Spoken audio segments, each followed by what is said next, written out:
Merci pour qui tu es, merci pour tes plans parfaits. Merci pour ta stratégie, merci pour la manière que tu diriges les choses.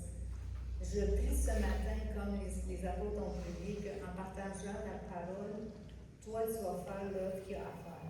Et tu vas accompagner ce message, ta parole, par les signes et les miracles. Tu sais, Seigneur, d'avance tout ce qui va se passer. Tu sais d'avance te préparer la louange. Tu sais d'avance ce qui va se passer. Je te remercie pour ta parole qui est vivante, qui est la vérité, dans l'amour et dans la justice, dans l'amour et dans la droiture. Et même si parfois c'est difficile, certains messages, c'est toujours ta parole. C'est toujours ta parole. C'est toujours ta parole. Amen. Que nous prêchons, que nous proclamons, que nous déclarons. Fais ton œuvre, Esprit Saint, dans le nom de Jésus. Amen. Amen. Est-ce que le message, c'est que je dois prendre ça? Allez. Wow! Que d'émotion. Faut-tu que je parle longtemps là, avant que ça s'ajuste? OK? Ça va? Bon. Est-ce que vous vous rappelez ce que j'ai prêché il y a 2 semaines? Oui. Le combat 2.0.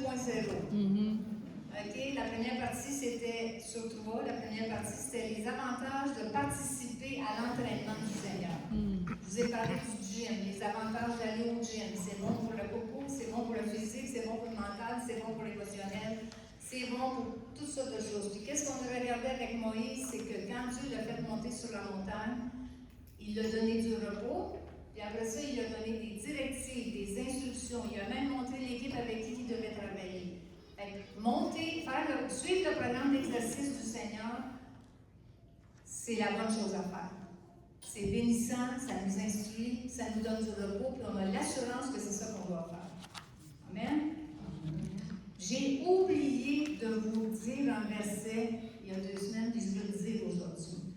Et ça, il est écrit sur le PowerPoint. C'est mon verset que j'avais utilisé l'année passée pour parler du combat aussi, le combat dans le monde. OK, le verset, c'est 2 Corinthiens 10, verset 3. Si nous marchons dans la chair, nous ne combattons pas selon la chair, car les armes avec lesquelles nous combattons ne sont pas charnelles, mais elles sont puissantes par la vertu de Dieu pour renverser des forteresses. Nous renversons des raisonnements et toute hauteur qui s'élève contre la connaissance de Dieu et nous emmenons toute pensée captive à l'obéissance de Christ. C'est quoi des forteresses? C'est des pensées, c'est une manière de raisonner qui se place au-dessus de ce que Dieu dit. Et ce que Dieu dit, c'est sa parole. Mais les forteresses, c'est des pensées, c'est des raisonnements qu'on pense, qui ne pensent pas comme Dieu, mais on pense que c'est ça qu'il faut penser. Ça fait-tu de la lune, là? Tu vas avec moi? Oui. OK? Alors, si je ne m'accorde pas avec ce que Dieu dit, c'est une forteresse. Si ce que je dis, ça ne fait pas avec la parole de Dieu, c'est une forteresse. Et la Bible a dit qu'on les renverse contre toute hauteur qui s'élève contre la connaissance de Dieu, puis on les amène à l'obéissance de Christ, à ce que Dieu dit. Amen? Amen. Donc, la parole est claire. OK? L'autre verset, ça dit, la parole est claire. La parole a dit, n'aimez point le monde, ni les choses qui sont dans le monde. Si quelqu'un aime le monde, l'amour du Père n'est point en lui. Car tout ce qui est dans le monde, la convoitise de la chair, la convoitise des yeux et l'orgueil de la vie, ne vient point du Père, mais ça vient du monde. Le mot monde ici, qu'est-ce que ça veut dire le monde? Le monde, c'est le système de ce siècle dont Satan tient les rênes et qui fonctionne indépendamment de Dieu. Ça veut dire que le diable, c'est lui qui est en charge de ce monde.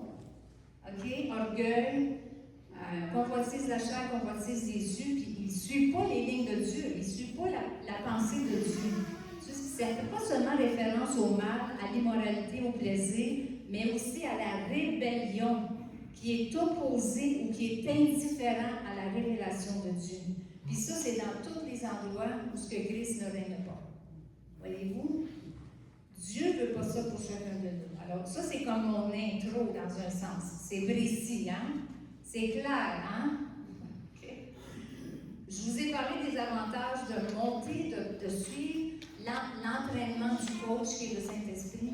Aujourd'hui, je vais vous parler des conséquences de ne pas participer à l'entraînement du coach, mais de suivre les directives de l'entraînement de la chair. Parce que c'est ça dans mon histoire que Moïse monte. Il y a la deuxième partie, que qu'est-ce qui se passe sur la terre? Êtes-vous avec moi? Oui. OK? C'est sûr que ce n'est pas un message facile à partager et à entendre.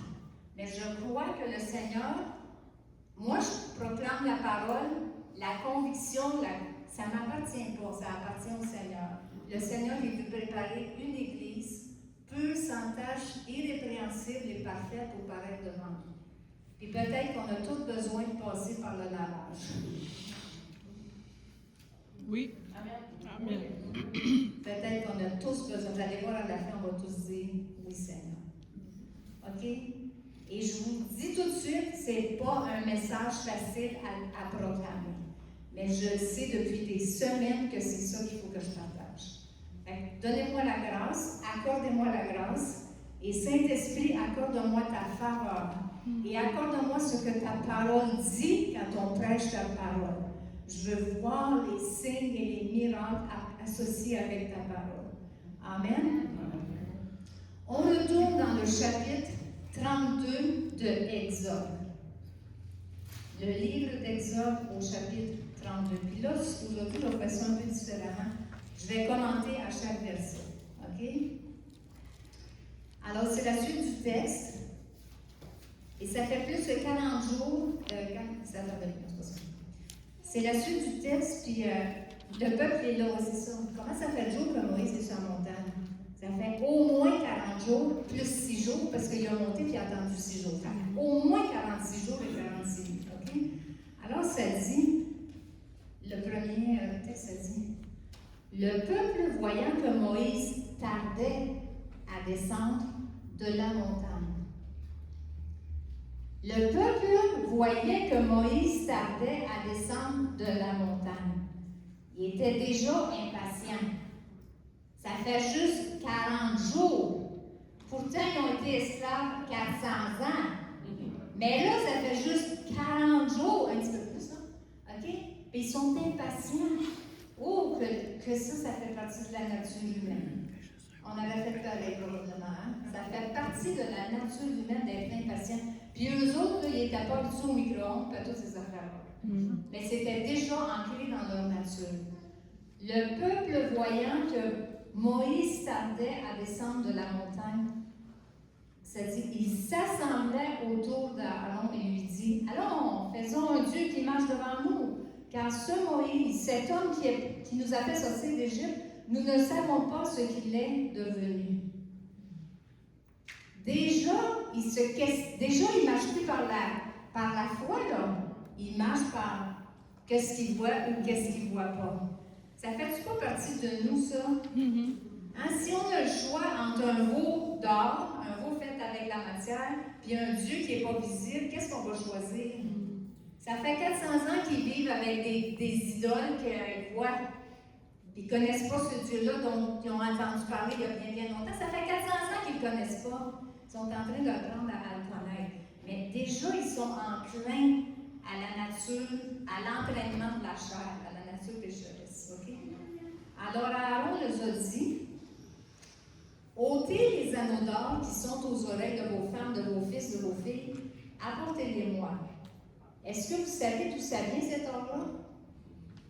L'Égypte. Ouais. Quand ils sont sortis d'Égypte, à Moïse, je te dis, demandez à tout le monde qui lui donne. Là, ils ont donné plein de richesses. Puis là, ils sont prêts à apporter les richesses à Aaron parce qu'il demande. OK? C'est étonnant. Étonnant qu'ils sont prêts à donner leur bien qui va les servir dans pas longtemps. Ils sont prêts à donner leur richesse. OK. Puis là, ils ont dit, ils ôtèrent leurs anneaux qui étaient à leurs oreilles, les apportèrent à Aaron. Ils les reçut de leurs mains, jeta alors dans un moule et fit un veau en fonte. Et il y en avait de l'or, là. Pour arriver à faire une statue comme ça, là, il y en avait. Imaginez toute la richesse qu'il y a là-dedans. Hein? Pourtant, est-ce que c'est important une statue comme ça, comparée au Dieu à qui appartient l'or et l'argent? Il était prêt à choisir une statue plutôt que Dieu à qui tout appartient. Déjà, ils ont oublié. Ça fait 40 jours. C'est-tu normal? C'est humain. On pourrait dire ça, OK? Puis là, ils ont dit, et ils dirent, voici ton Dieu qui t'a fait sortir d'Égypte. Lorsque Aaron a vu cela, il bâtit un autel. Quand il a vu la statue, il a bâti un autel puis il s'écria, demain, il y aura une fête en l'honneur de l'Éternel. Le lendemain, ils se levèrent de bon matin. Ils offrirent des holocaustes et des sacrifices d'action de grâce. Le peuple s'assit pour manger et pour boire, puis ils se levèrent pour se divertir. Est-ce que c'est correct d'offrir des sacrifices, des actions de grâce, des louanges et tout ça? Oui. Mais quand c'est devant une statue, est-ce que c'est correct? Non, hein? C'est manquer la cible. Puis en plus, après ça qu'on a mangé, puis on a bu, puis qu'on est pas mal dégourdi, là, OK? Là, on fait la fête. C'est ça qui est arrivé. Si je dis ça juste comme ça, ils s'asseyent pour manger et boire, ils se levèrent pour se divertir, il n'y a rien de trop inhabituel. Mais quand on regarde comment Dieu regarde la chose, vous allez voir ce que c'est qu'il dit à Moïse. Le regard de Dieu est différent sur ce qui est en train de se passer. Tout de suite, l'Éternel dit à Moïse. Puis Moïse est en haut sur la montagne, là. Moïse est dans le repos, dans la paix, dans la présence de Dieu, là. Il ne sait rien de ce qui se passe sur la terre. Parce qu'il est avec Dieu.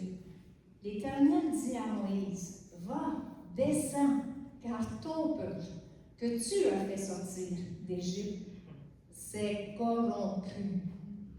Ils se sont promptement écartés de la voie que je leur avais prescrite. Ils se sont fait un veau de fonte et ils se sont prosternés devant lui. C'est corrompu. Le sens du mot corrompu, ça veut dire se sont débauchés, se sont pervertis, se sont détournés. Ça, c'est la vision de Dieu de ce qui est en train de se passer. Puis ils se sont fait un idole. Ils ont placé l'idole au-dessus de Dieu. C'est ça une forteresse. Pensez que ça, c'est ça qu'il faut que tu adores. Au lieu d'adorer le Dieu qui est invisible, le Dieu que tu ne vois pas, mais tu sais qu'il est là pareil. Allez, êtes-vous correct? Oui. Pourtant, Dieu nous avait dit, tu n'auras pas d'autre Dieu devant ma face. Tu ne te feras pas d'image taillée. Dieu les a annoncés, Dieu les a dit. Ils l'ont entendu le dire du haut de la montagne, puis ils ont eu peur, puis ils ont dit à Moïse, vas-y, toi! Nous, on veut pas, tu nous dis là qu'est-ce qu'il nous a dit, puis on va t'écouter. Tu sais, il avait entendu Dieu dire ça, mais ils l'ont oublié. Quand la Bible dit qu'on est des auditeurs oublieux, là, c'est la vérité. Oui. La Bible, c'est la vérité. La parole de Dieu, c'est la vérité. Qu'est-ce que je trouve étonnant dans tout ça, c'est que Dieu sait immédiatement qu'est-ce qui se passe. L'homme ne le sait pas. Moïse ne le sait pas. C'est Dieu qui le révèle à Moïse. Si on pense qu'on peut cacher des choses aux hommes, c'est très possible. C'est très possible qu'on peut cacher des choses aux hommes, mais n'oubliez jamais qu'on ne peut rien cacher à Dieu. C'est vrai. Dieu sait exactement. Dieu sait exactement. Ton frère t'a révélé des choses, Nicole, mais Dieu sait tous les détails de toute sa vie. Puis Dieu l'a effacé, merci Seigneur. Mais Dieu connaît tous les détails de chacun de nos vies. Alléluia, Seigneur. Puis Dieu le révèle parfois, parce que Dieu l'a révélé ici. Quand c'est utile, Dieu va le révéler aux serviteurs, aux personnes. Tu sais. Quand c'est pas utile, puis peut-être des fois Dieu va vous révéler des choses, c'est pour prier, mais pas pour révéler vous-même. Pour prier pour les situations. J'ai de la misère à comprendre comment ça se fait qu'ils sont faits un veau d'or. Quand ils ont vu tous les miracles que Dieu avait faits pour les faire sortir d'Égypte, comment ils ont fait pour faire ça? Comment ils ont fait pour l'oublier déjà quand ils ont vu Dieu intervenir avec toutes les plaies? Quand ils ont vu Dieu intervenir à faire sortir le peuple à travers la mer qui est ouverte, qui est à sec. Quand tout le monde est passé, 2 millions de personnes, tout le monde est passé, sauf et sain, en sain et sauf, tout correct. Là, tout de suite après, les soldats sont en arrière avec le chariot, avec tous les cavaliers et tout ça. Dieu ferme l'eau sur eux. Ils ont tous vu ça. Puis ils chantaient à l'autre bord. Ils chantaient à l'autre bord. L'Éternel a fait tomber le cavalier. Yeah! On les a vus. Ils chantaient. Tu sais, mais là, ça fait 40 jours qu'ils ont oublié. Ils ont oublié, ça fait 3 mois peut-être, ils ont oublié. Comment est-ce que tu peux oublier ton Dieu qui à chaque matin fait descendre la manne du ciel, qui rouvre le rocher pour que tu puisses boire? Comment on peut oublier si facilement? Tu sais, que Dieu est là dans la nuit. La nuit, il y a un nuage, là, puis il voit que c'est Dieu, puis le jour, c'est le feu. Comment on peut oublier?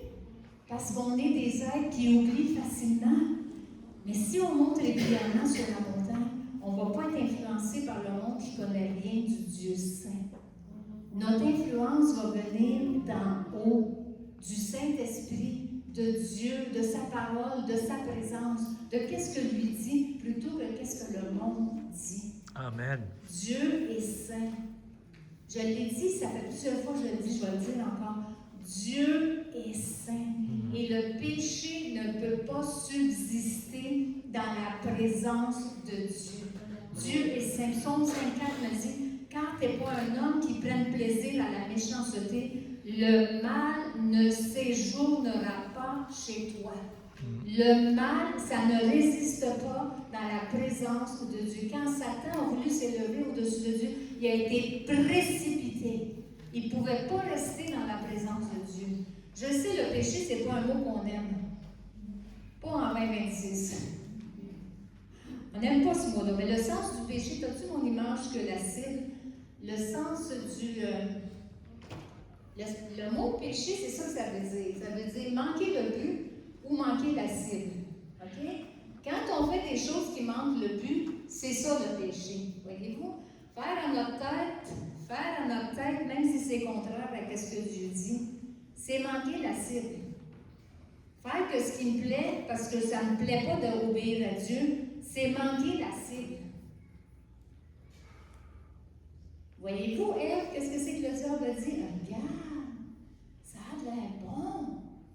Goûte, c'est bon. Elle a manqué la cible. Le comprenez-vous?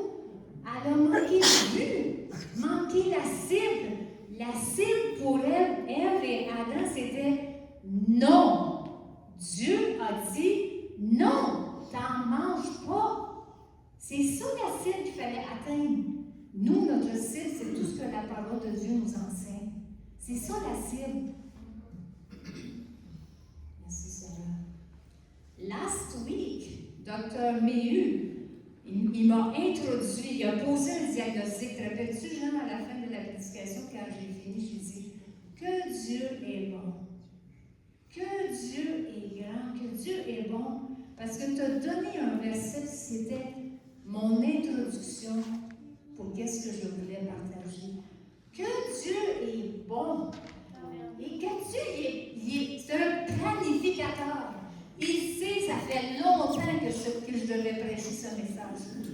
Il prépare, il prépare, ça fait un bon bout de temps, à toutes sortes de manières. Si je pourrais faire le fil conducteur comme ça, vous verrez que c'est vrai comment Dieu est bon. Il planifie. Pourquoi? Parce qu'il nous aime. Parce qu'il nous aime tellement qu'il veut nous rendre purs, irréprochables, saints, semblables, de plus en plus comme Jésus. Il ne veut pas qu'on vive dans la misère. Il ne veut pas qu'on vive dans le péché. Il ne veut pas qu'on manque la cible. Il ne veut pas qu'on manque l'éternité. Il veut qu'on participe à sa sainteté. Il y a des jours où il faut prêcher ce message-là. Amen? Alors Jean nous a présenté le docteur Jean, vous a présenté le diagnostic. Puis moi, cette semaine, je suis l'infirmière, la nurse, qui va nettoyer la plaie, qui va enlever les débris, qui va mettre l'antibiotique, puis qui va surveiller l'évolution du traitement. Alléluia. La belle madame là, est infirmière, c'est pour ça que je pointe de Puis comme j'ai dit tantôt, chaque fois qu'on prêche la parole, c'est le Saint-Esprit qui fait le travail de conviction. Et moi, j'ai une responsabilité devant Dieu de dire ce qu'il veut que je dise, même si ce n'est pas facile. Mais c'est le Saint-Esprit qui va emmener le travail de conviction. C'est lui qui convainc de péché, de justice et de jugement. Alors, quand on parle d'entraînement, qui dit entraînement, dit faire des choix. Au lieu de tourner vers la maison, regarde, on tourne vers le gym. Hein? Ça dit faire des choix. Qui dit entraînement dit faire des changements. Qui dit entraînement dit modifier son horaire, ses habitudes et même son alimentation. Et c'est pas différent dans l'entraînement spirituel. Voyez-vous, il y a une différence entre marcher selon l'esprit et marcher selon nos désirs, les désirs de la chair. Il y a une différence entre marcher selon le Saint-Esprit et marcher selon les désirs de la chair. Je reviens au texte, j'avais envie de dire de Dr. Méhu, mais ce n'est pas le texte de Dr. Méhu, c'est le texte de l'apôtre Paul qui vient du Saint-Esprit. Galates 5, ça commence comme ça.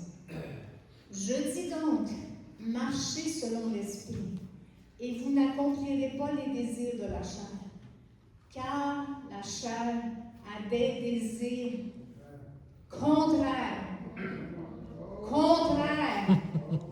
à ceux de l'Esprit. Et l'Esprit en a des contraires à ceux de la chair. Ils sont opposés entre eux, afin que vous ne fassiez pas ce que vous voudriez. Si vous êtes conduit par l'Esprit, vous n'êtes point sous. Si vous êtes conduit par l'Esprit, vous n'êtes point sous la loi. Vous êtes sous la liberté. La loi, c'est rigide. La loi, c'est... Mais l'Esprit... T'as-tu pas dit ça ce matin, toi, quand on est... Celui que le Seigneur libère est vraiment libre? Voyez-vous, quand on marche selon l'Esprit, on est libre. On est libéré. Et c'est ça que Dieu veut pour chacun de nous. Alléluia. Le texte continue en disant, « Or, les œuvres de la chair sont manifestes. Ce sont l'impudicité, l'impureté, la dissolution, l'idolâtrie, la magie, les inimitiés, les querelles, les jalousies, les animosités, les disputes, les divisions, les sectes, l'envie, l'ivrognerie, les excès de table et les choses semblables. Je vous avertis, je vous dis d'avance, c'est Paul qui dit ça, je vous dis d'avance, je vous avertis, je vous préviens, parce que je veux votre bien, c'est ça qu'il est en train de dire, comme je vous l'ai déjà dit. Voyez-vous, Paul, il radotait dessus, mais il prenait à cœur les gens, il prenait à cœur la vie des gens, il prenait à cœur l'éternité des gens. Ça dure pas longtemps, la vie ici-bas, là. Mais l'éternité, ça dure longtemps. Il n'y en a pas de fin à l'éternité. Puis on veut toute la passer avec le Seigneur. Amen? Amen. Alors, je vous dis d'avance que ceux qui commettent de telles choses n'hériteront point le royaume des cieux. C'est quoi l'impudicité? On va faire un petit peu de définition ici. C'est quoi l'impudicité? C'est des comportements et des rapports sexuels immoraux, comme regarder des images, des films ou des livres pornographiques. C'est ça, l'impudicité. J'ai regardé dans des statistiques canadiennes de 2014, ça dit que les jeunes à l'âge de 10 ou 12 ans commencent déjà à regarder de la pornographie. Aïe aïe! OK? Ça dit une comparaison internationale entre 18 et 73 ans. 99% des hommes et 92% des femmes disent avoir consommé de la pornographie dans leur vie. 99% mais que ça se situe autour de 92 et 60% pour les femmes, c'est une période de 6 mois. J'ai une autre statistique qui fait peur. Même parmi le monde chrétien, même parmi les ouvriers chrétiens, 60% plus de la population regarde de la pornographie. Je peux-tu faire un appel 911 un matin? Je peux-tu faire un appel au secours au Saint-Esprit ce matin? Aïe, aïe! Ça me fait mal.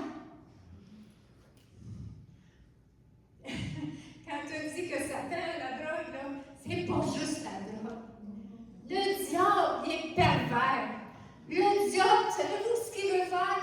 Nous tuer, nous égorger, nous détruire, nous emmener avec lui dans les feux de l'enfer qui vont jamais arrêter. Jamais, jamais. C'est pour ça que Paul y prévient. C'est pour ça que Paul y avertit. Parce qu'il ne veut pas qu'on aboutisse là. Puis il faut avertir des fois, parce que ça nous guette tous si on n'est pas déjà pris dedans.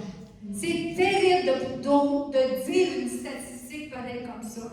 C'est juste au bout de nos doigts, dans la noirceur de nos maisons, en pensant que Dieu ne voit pas. Parce que l'autre ne voit pas. Ça, c'est l'impudicité. C'est quoi l'impureté maintenant? L'impureté, c'est l'impureté sensuelle, les péchés sexuels, les œuvres mauvaises et les vices dans les pensées et dans les cœurs. C'est Jésus qui a dit. Moi, je vous dis que quiconque regarde une femme pour la convoiter a déjà commis un adultère dans son cœur. Si vous pensez que je suis dur, Jésus est encore plus dur. Dans tes pensées, dans ton cœur. Qu'est-ce qu'est la dissolution? La dissolution, c'est la sensualité. C'est vivre selon ses passions, ses désirs, au point de ne plus en avoir honte. Que ça ne nous dérange même pas notre manière de vivre, juste parce que ça nous fait plaisir. Wow! Paul a dit ça, ça fait bien longtemps. Et ça va exister. Dans ce temps-là, c'est Paul a dit ça? Ou le Saint-Esprit savait d'avance ce qui allait se passer? À nous choisir. L'ivrognerie. On sait tous c'est quoi l'ivrognerie. Ça commence par un verre. Après un verre, on ne peut plus s'arrêter. Qu'est-ce que ça fait boire? Ça amortit, ça change notre façon de penser. On perd notre capacité de réfléchir. On perd notre capacité physique de se contrôler. Puis là, on tombe dans toutes sortes de... Comme le peuple. Ils ont offert des holocaustes, ils ont offert un sacrifice. Après ça, ils sont assis, puis ils ont mangé, puis ils ont bu. Puis là, après ça, ils sont mis à danser, puis se divertir. C'est ça que ça fait l'alcool.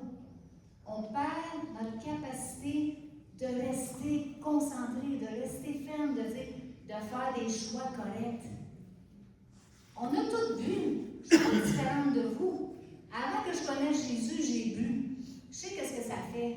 Mais par la grâce de Dieu, mes amis de l'Afrique, par la grâce de Dieu, on ne va pas là. On ne va plus là. On dit non. Non! Parce qu'on sait les pièges de l'ennemi.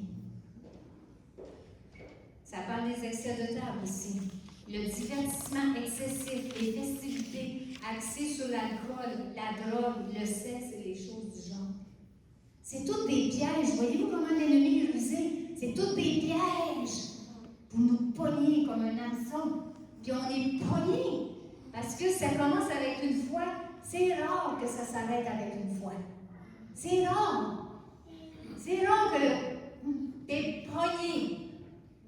T'es pogné l'hameçon dans la bouche pour ne plus rien faire après ça. C'est exactement ce qui s'est passé. C'est exactement ce que le peuple a fait. C'est pour ça que le Seigneur veut nous avertir. Puis je sais que c'est comme un réalité check à matin. Pour s'évaluer, pour voir, pour ne pas rester là si on est là. Parce que Jésus a pourvu tout ce qu'on avait besoin pour s'en sortir. Alléluia! Alléluia! Merci Seigneur. Tous les chants qu'on a chantés, tu sais, je ne voulais pas m'en rappeler parce que je vais m'en rappeler, mais tout ce qu'on a chanté, ça nous montre que Jésus peut nous libérer, qu'il est capable de nous libérer. C'est à nous de dire, j'ai besoin d'être libéré. Puis je viens à toi Jésus parce que tu es le ta source, t'es le seul. Il n'y en a pas d'autre. Veux-tu briser du péché le pouvoir? La force est en Christ. Si dans ton cœur tu veux le recevoir, la force est dans le sang de Christ. Tout est là, tout est la victoire. Toute la victoire est là. Peut-être que c'est notre condition ce matin. Dieu le sait. Puis Dieu n'a pas changé, puis il ne changera jamais. Il n'a pas changé dans son amour, mais il n'a pas changé dans sa sainteté. Il n'a pas changé dans sa justice. Puis si je vis dans le péché, il y a un prix à payer. Puis personne ne veut payer ce prix-là. Jésus l'a payé. Pourquoi nous, on irait là quand Jésus l'a payé à notre place?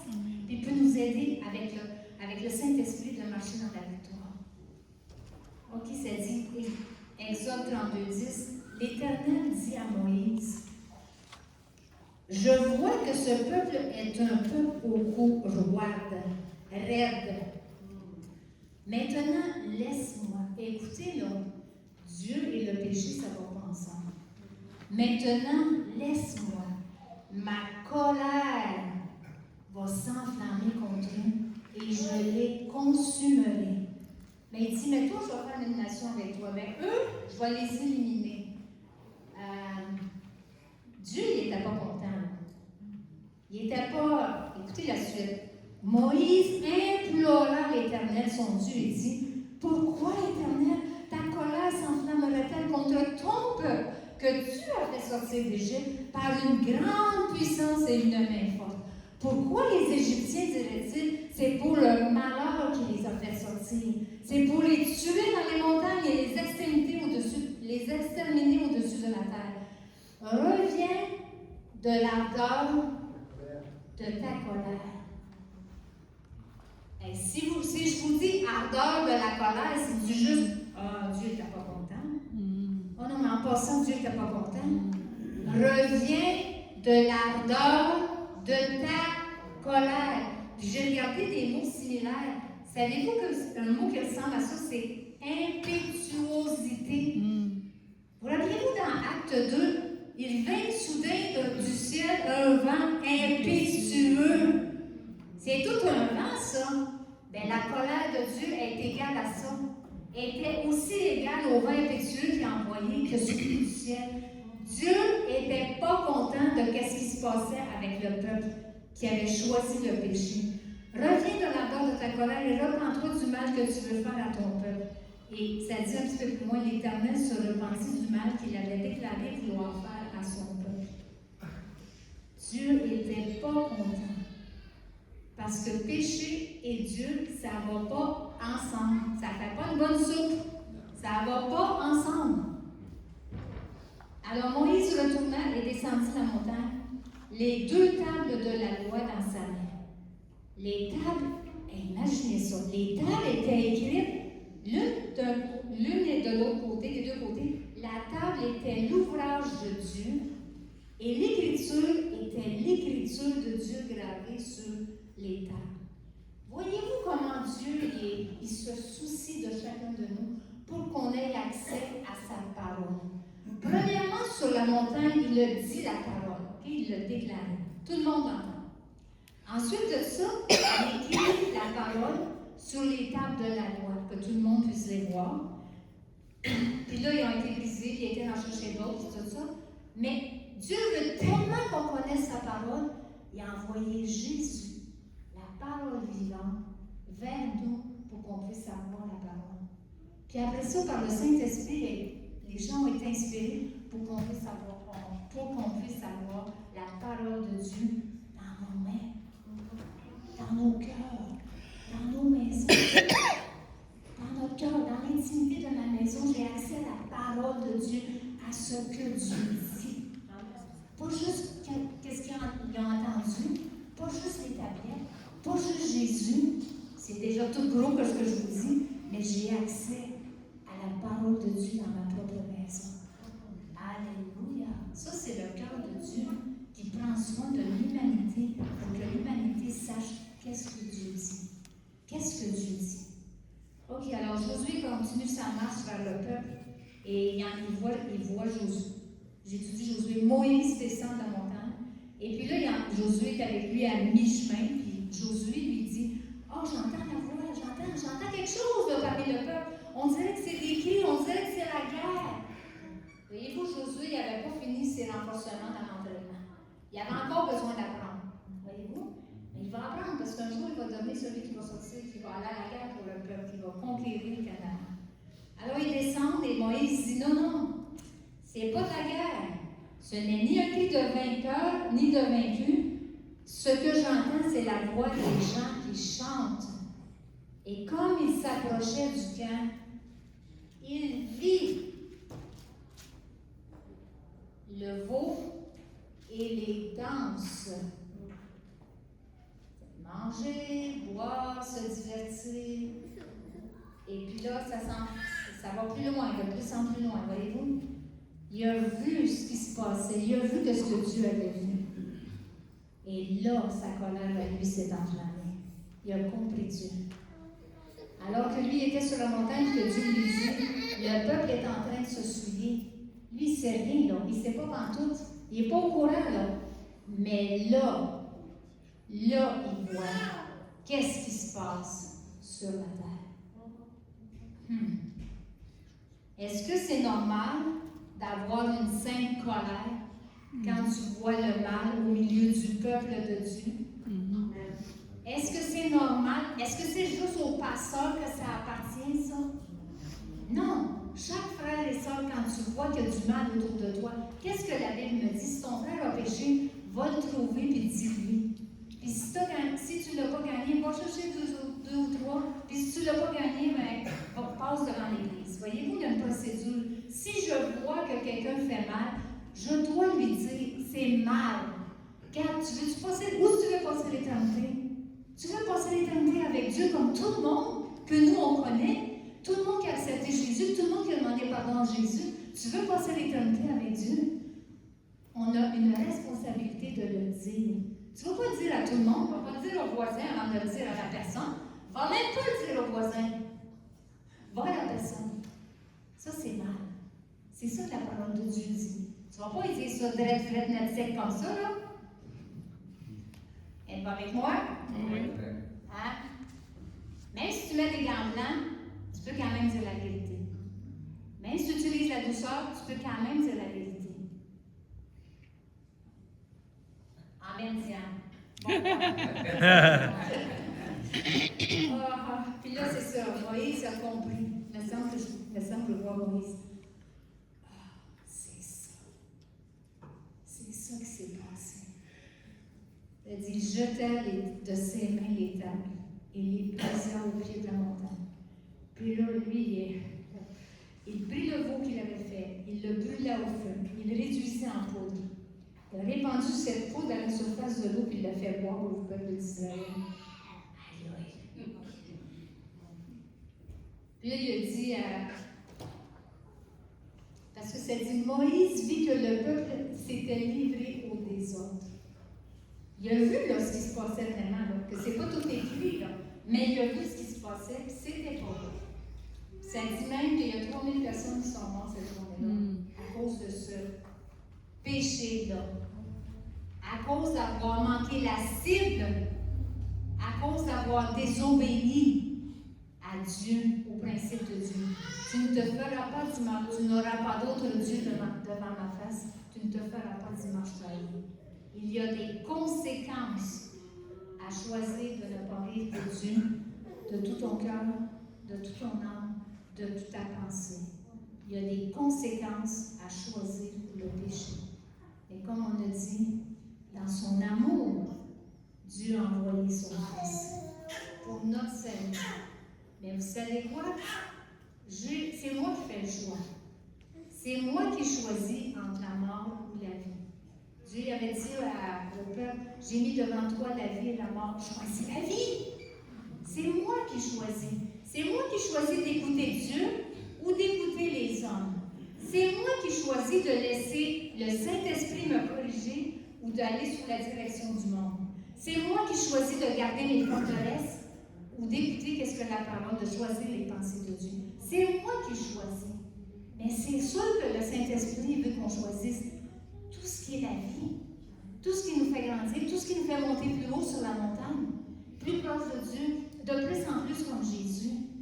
Puis c'est possible de suivre l'entraînement du Saint-Esprit parce que le coach, le Saint-Esprit, il est Dieu. Il connaît la pensée de Dieu. Il sait exactement qu'est-ce que Dieu veut pour chacun de nos vies. Il va nous donner ses directives. Puis si tu travailles, si tu suis les instructions du Saint-Esprit, tu ne manqueras jamais ta cible. Tu vas toujours avoir ça en fond. Tu vas réussir, tu vas toujours être 100% à la bonne place. Tu ne manqueras jamais ta cible. Puis si Dieu le veut, la troisième section, c'est le programme d'entraînement. Mon troisième de la série, je vais vous donner le programme d'entraînement du Seigneur. Mais aujourd'hui, on regarde ce qui se passe quand on reste en terre, quand on ne suit pas les directives de Dieu. Je le sais, c'est percuté à ce matin. Mais je sais que ce que Dieu veut pour chacun de nous, la sainteté. La sainteté. De plus en plus comme Jésus. Puis, ayez pas peur, le Saint-Esprit ne va pas vous massacrer ou matraquer, ou il va vous convaincre, par exemple. Il va nous convaincre de changer là où ça a besoin d'être changé, là où ça fait mal. Il va nous convaincre. Puis si on l'écoute, on va être transformé. Alléluia. Ça fait partie de l'histoire de la parole de Dieu. Sodome et Gomorrhe, la tour de Babel, le déluge. Je pense à une histoire dans le Nouveau Testament, au commencement de l'Église, entre Ananias et Saphira. Les gens vivaient, ils partageaient leurs biens, puis bon, les autres ont décidé de vendre leur propriété, mais entre eux, ils se sont accordés pour dire, on va dire qu'on l'a vendu 250 000, quand ils l'ont vendu 325 000. OK? Saphira, t'es d'accord avec moi? On va dire qu'on l'a vendu 250 000, mais ils savent très bien qu'ils l'ont vendu 325 000. Comment on appelle ça une affaire de même? Voler. Voler. Escroquerie. Voler. La fraude. Puis aussi, mentir. Mentir. Parce que quand ils sont venus, puis que, premièrement, c'est le mari qui vient, puis Pierre, il dit, le Saint-Esprit a révélé à Pierre tout de suite. Comment tu as pu mentir au Saint-Esprit? J'imagine qu'Ananias, il va être comme, oh, ça fait là tu parlais, qu'est-ce qui se passe? Il est resté sur sa position. Comment tu as pu mentir au Saint-Esprit? Ça t'appartenait. Tu aurais pu le garder, tu aurais pu dire, je l'ai vendu 325 000, mais on a encore de vous donner 250 000. On va garder le reste pour nous. C'est correct. Ça a été tout bien correct. Mais là, mentir, non, c'est pas correct. Savez-vous ce qui est arrivé? Il est mort. Foudroyé. Il est tombé raide mort. Là. Les gens l'ont emporté. 3 heures plus tard, Madame Saphira, t'avais 3 heures pour réfléchir. Madame Saphira, t'avais 3 heures pour changer d'idée. Ben oui. Pour revenir à la vérité. Pour dire, on a vendu 325 000. Mais non, Madame Saphira est restée sur sa position. L'orgueil de la vie. La convoitise. Elle est restée là-dessus. Puis Pierre a dit la même affaire. Comment ça vous êtes accordés ensemble pour mentir au Saint-Esprit? Elle aussi, très nette frette. Ça ne marche pas avec Dieu, ces choses-là. C'est un Dieu saint comme ça. Dernière partie, je vais savoir l'image de la nuit. Le psaume 23 me dit, tu as induit ma tête. Prenez votre... Le psaume 23, l'Éternel est mon berger, je ne manquerai de rien. Hein? Le verset, un des versets dit, tu oins d'huile ma tête. Savez-vous pourquoi le berger, il verse de l'huile sur la tête des brebis? 3 raisons. Premièrement, les moustiques, les mouches, les insectes, les bébites, ils viennent autour du nez et de la bouche des brebis, puis les... Y en a-tu comme ça, les maringouins ici? Il y en a qui aiment le son des maringouins. Non. C'est 6 heures du matin dans ta chambre, tu dors comme il faut, puis là, ben, les brebis n'aiment pas les moustiques non plus, mais ils n'ont pas de défense. Puis les bébites, ils viennent, toutes ces bébites-là, ils viennent, là, ici, là, oh, c'est très irritant. C'est tellement irritant que les brebis, pour s'en débarrasser, ils vont se cogner sur les herbes, arbres, trees, arboros, ok? Ben non, ils vont se garrocher sur les rochers. Puis ça, ils peuvent mourir à cause des bébés. Alors, ils versent de l'huile parce que ça éloigne ça. Ça éloigne, ok, je vais vous dire. Ok. Ça permet aussi aux bergers, en mettant de l'huile, de nettoyer la toison de la brebis. S'il y a plein de... ça l'aide à nettoyer. Puis ça lui permet de mettre de l'huile.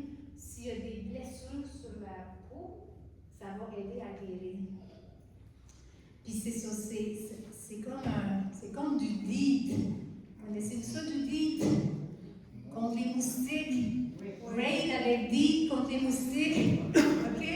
Bien, c'est ça que ça fait, l'huile. C'est comme un insectifuge. Ça éloigne, ça repousse l'odeur, ça repousse les bébites. Donc, ça a un effet protecteur. Saviez-vous un des noms du diable? Jean, je suis sûre que tu vas traduire ça. Un des noms du diable, c'est Béelzébul. Béelzébul, ça veut dire le prince des moustiques. Ah!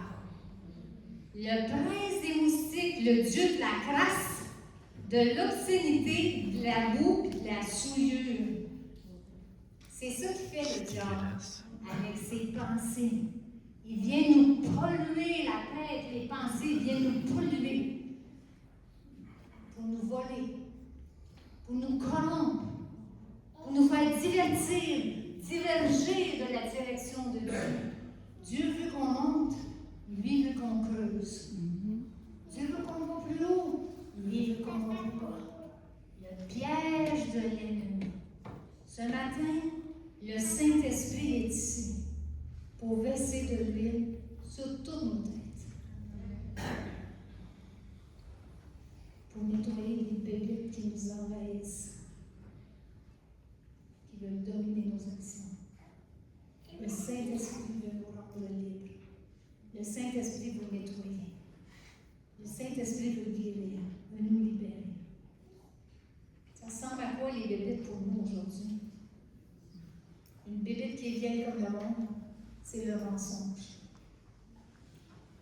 Altérer la vérité pour me sortir du pétrin. C'est un insecte qui contamine nos vies. Ça existe depuis le début de la création.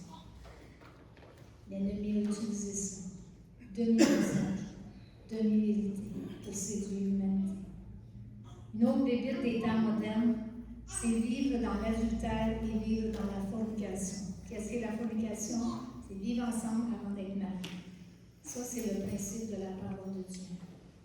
Puis, j'aimerais le dire autrement, mais c'est Dieu qui l'a dit, puis Dieu ne change pas. Si vous n'êtes pas mariés et vivez ensemble, réglez votre situation. Réglez ça, c'est important. Pour ne pas vivre avec les bébites.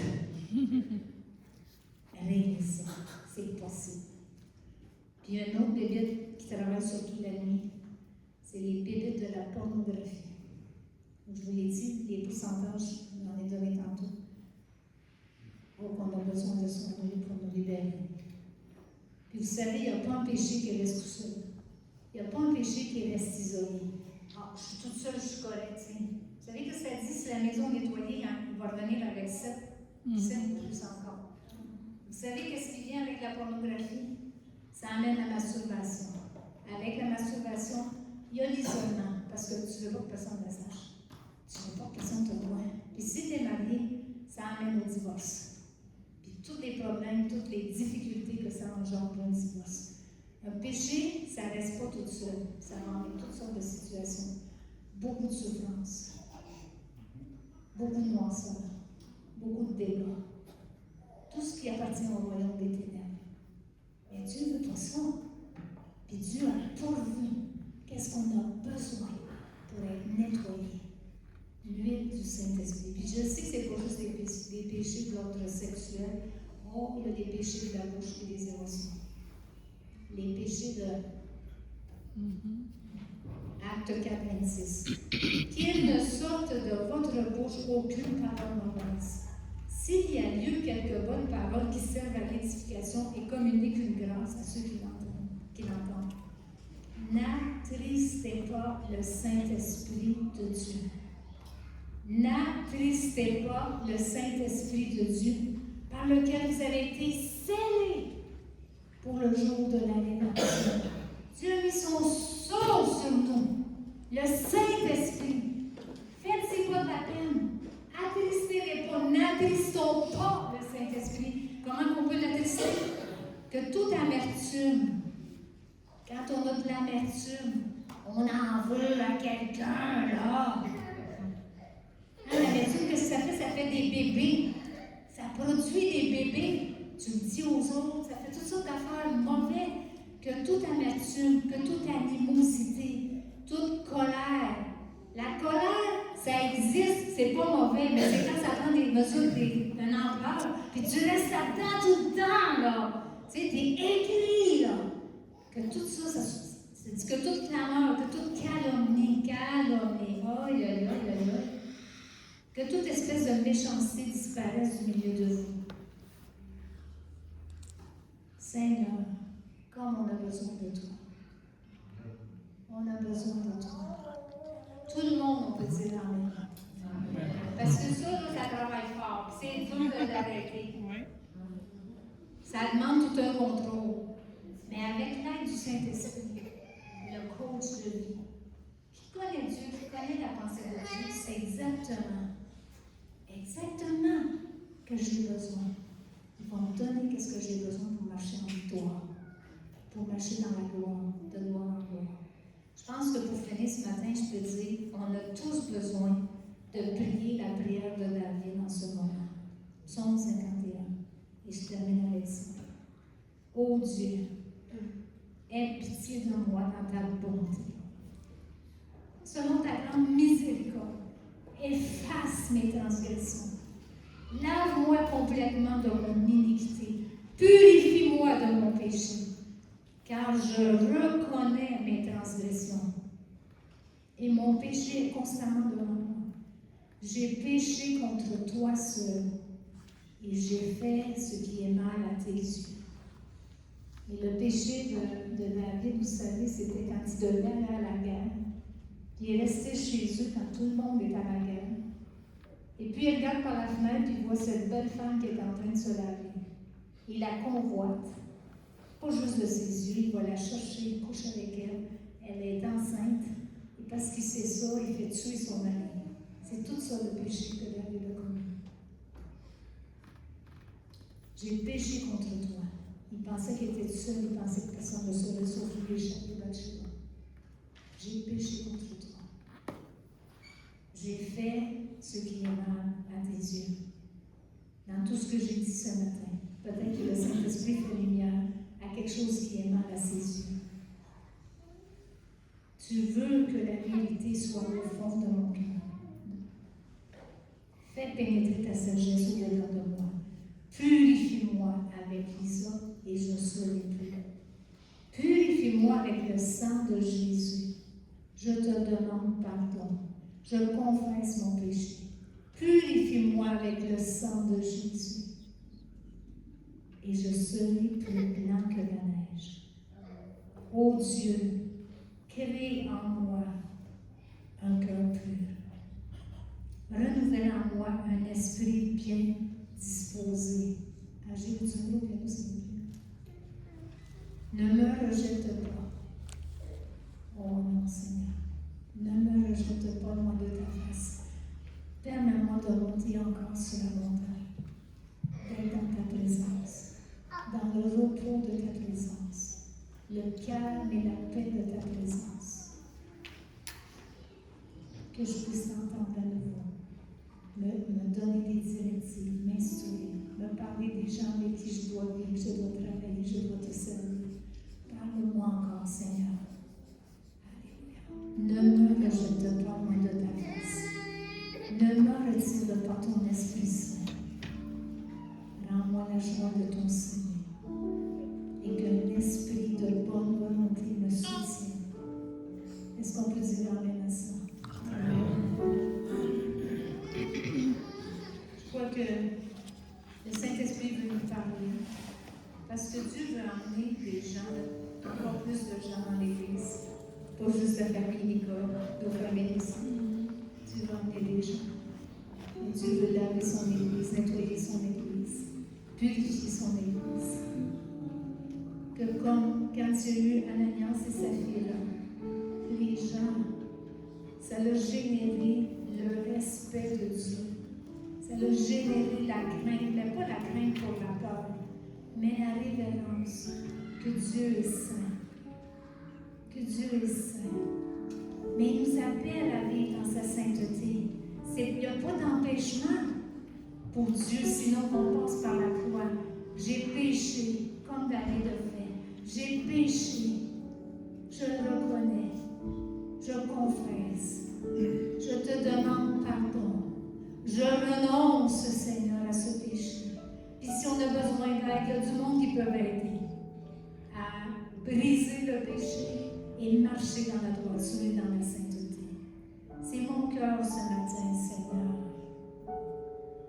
Viens nous laver, viens nous purifier. Je vais ouvrir l'autel. Je ne peux pas finir sans ouvrir l'autel. Il n'y a pas de jugement ici. Il y a le Saint-Esprit qui convainc. Il y a des gens qui vont venir prier si vous avez besoin. Répondez à l'appel du Saint-Esprit. Répondez à la présence du Saint-Esprit qui veut verser de l'huile pour débarrasser et puis amener une protection contre l'ennemi, contre Béelzébul avec toutes ses limites. Seigneur,